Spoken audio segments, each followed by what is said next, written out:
برایانی بەڕێزم دینداری یعنی جدیەتی وەرگرتنی ئەو دینە، یعنی جۆڕایەڵی فەرمانی خوا، یعنی ملکەچی فەرمانی پێغەمبەر صلی الله عليه وسلم.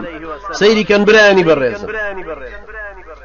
أو آية كهات خوار وخواي قورا فرمي لسورة حجرات يا أيها الذين آمنوا لا ترفعوا أصواتكم فوق صوت النبي. أيو كساني إيمان تاني هنا ودنكتان برزنكن وبسر دنجي بيغمبرا صلى الله عليه وسلم ثابتي كري قيز لما ودانشتو هرنا روشت درن ماوەیەشی پێچوو پێغەمبەر صلی الله عليه وسلم فەرمووی ئەرە من ثابتی کوڕی قەیز نابینم من یەتینی بخەبەریه چێ هەواڵێکم لەوە بۆ دێنێ. یەکێ لە ئەنسار هەستا وتی من ئەی پێغەمبەری خوا ڕۆژ بۆ ماڵی ثابتی کوڕی قەیز سەیرەکەوا لە گۆشەیەکی ماڵەکەیە دانیشتووە و خەفەتبارە و سەری شۆڕ کردووە و بە زەلیلی و بە فەقیری ئەفەرمێ پێم وتم ئەوە چیتە ئەبا محەممەد؟ وتی حاڵم شڕە. وتم بۆ؟ وتی ئەزانی کە من کابرایەکەم دەنگم زۆر گەورەیە، دەنگم زۆر زلە و دەنگیشم حتمما بەسەر دەنگی پێغەمبەر صلی الله عليه وسلم بەرزە بێتەوە. ئەشزانی کە ئەو ئاەتە لە قورئان هاتۆتە خوارەوە کە نابێت دەنگتان بەسەر دەنگی پێغەمبەر صلی الله عليه وسلم بەرزکەنەوە. بەخوا قوڕ کراوە بەسەرما حتمما من هەموو کار و کردەوەکەم پوچەڵ بۆتەوە بووم بە ئەهلی ئاگر، بەخوا حتمما ئەچمە دۆزەخەوە.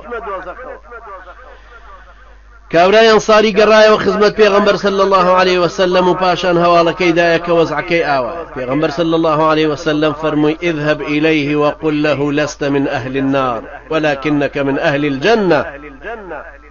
فەرمووی بڕۆ خەبەری بدەرێ کە تۆ لە ئەهلی ئاگر نی، تۆ ئەهلی بەهەشتی. ئەم مژدە خۆشە کە گەیشتە ثابت یەکسەر بەڕاکردن هاتەوە بۆ خزمەتی پێغەمبەر صلی الله عليه وسلم. سەیری برایانی بەڕێزم ئەو سەمع و تاعەیە ئاەتەکە هاتۆتە خوارەوە و لە ماڵ نایەتە دەرەوە بۆی دەنگی بەسەر دەنگی پێغەمبەرا بەرز نەکات. خەڵکێک ئێستا لە بەرچاوی تۆ جنێوە بە پێغەمبەرەدا عەلەیهی السەڵاتو وەسەلام موویەکت گرژ نابێت. پێغەمبەر صلی الله عليه وسلم لەسەر منبەر بوو جارێک فەرمووی دانیشە، پاشان خوتبەکەی تەواو کرد. دوای خوتبە و نوێژ هاتە دەرەوە سەیری کرد سەحابیەک لە کۆڵان دانیشتووە. فەرمووی بۆ لێرە دانیشتووە؟ تیای پێغەمبەری خوا جەنابن لەسەر منبەر فەرمووت دانیشە. وتم نەوە کامە بەستی من بێەوە هەر دانیشتووە. ڕووی دەمیشی لەو نەبووە، بەڵام ئەو ملکەچیە ئەو گوێڕایەڵیە.